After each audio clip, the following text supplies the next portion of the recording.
Hello everyone and welcome back to the channel Edu Yatra. In today's video, we are going to discuss Gagné's hierarchy of learning, an important theory in educational psychology that explains how learning develops from simple responses to complex problem-solving abilities. First of all, let us understand who Robert Gagné was. Robert Gagné was an educational psychologist who believed that learning happens in a systematic and cumulative way. According to him, learners do not jump directly to complex tasks.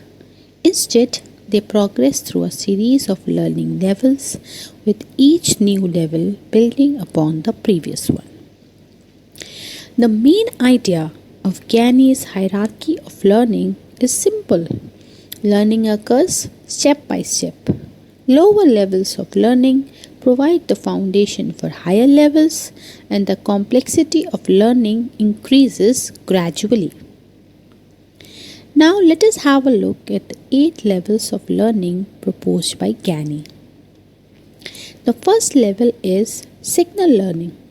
This is the simplest form of learning, where an individual learns to make an automatic response to a stimulus.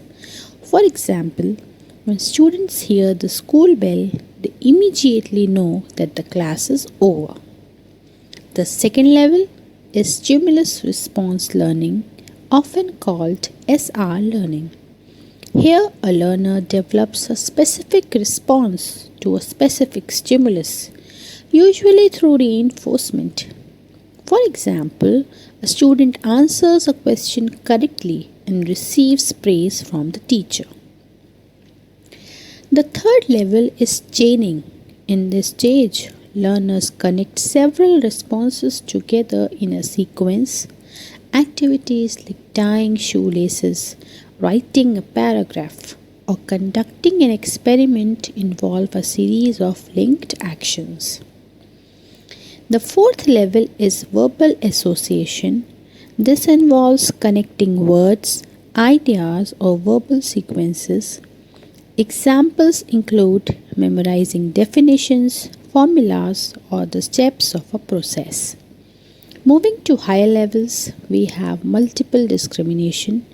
At this stage, learners can distinguish between similar stimuli. For example, a student can differentiate between qualitative and quantitative research methods. The sixth level is concept learning. Here, the learners identify common features among different examples and develop concepts. For example, students understand what research means regardless of the specific topic being studied. The seventh level is rule learning. Here, learners understand relationships between concepts and can apply principles. For example, students learn the rules for selecting an appropriate research design based on the nature of a study.